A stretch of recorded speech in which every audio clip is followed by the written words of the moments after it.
The BBC has been told that British Challenger 2 tanks are now being used in Ukraine's surprise incursion inside Russia. Ukraine is expanding its military operation in the Russian region of Kursk and even setting up an administrative office there. Well, a senior commander has claimed that Ukrainian troops have now advanced a further 1.5 kilometres. That's in the last 24 hours. He says they now control 1,150 square kilometres of Russian territory and have seized 82 settlements. But Russia is insisting its forces are pushing Ukraine back.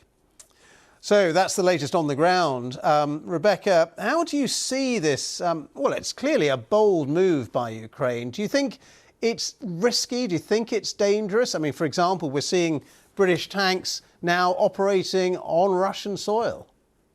I think it's a huge shift in the way in which Allied weaponry, hard military equipment has been used in this conflict. So when we started off this conflict, it was quite clear that the West did not want its military hardware to be used within Russian territory or even against Russian military targets. And what this has done is it's actually shifted that to say that actually the West is willing to have its missiles, its military hardware used on the Russian side of the border.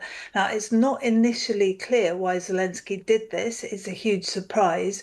But one thing that has certainly happened is that it's made us ask a lot of questions. So, for example, the West has been very, very careful about the nuclear issue around all of this. It's been incredibly careful not to disrupt the Russians too much, not to provoke a nuclear response. So one reason for doing this might be to test Russian reactions to all of this. On the other side, of course, it also gives Russia something of a propaganda tool, because Russia is saying today that in its TASS news agency that some of this incursion is actually being run by Western secret services. So you can see that there's a little bit of posturing for position here, but it's very interesting what's happening. Perhaps it's something to trigger the war ending slightly more quickly. We'll have to see.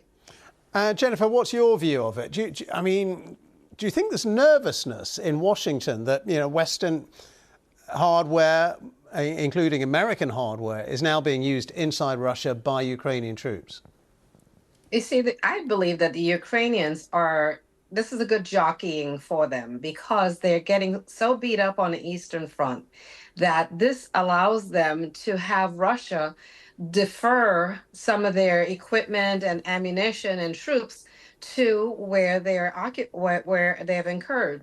So this way they can free themselves up to have a little relief on the eastern side, while Russia is trying to scurry and see what we're going to do now since the incursion occurred. How are we going to deploy troops? And we know they're depleted in that. How they're going to deploy some of their munition. So I think it's a good move on the Ukrainian side. Now, as far as drawing in the Western artillery, how does that play out? What was the agreements? And we don't even know what the head nods are behind closed doors to say, Zelensky, go ahead and use this. We know what it may look like. But for right now, if it's going to draw attention to another side so you can recoup and recapture probably some of the territory that you've been fighting hard and fast with, go ahead and do that. Because a lot of these dialogues, we won't even hear what's happening. Can I just ask you, Jennifer, what do you think is Donald Trump, your Republican candidate for the White House? What is he going to do if he wins the White House? Is he going to continue to support Ukraine? Because he's kind of indicated maybe he would cut off arms supplies and that would pretty much end the war. I think what he would do is call both leaders and come to some resolve. Well, that's easier said than done, isn't it?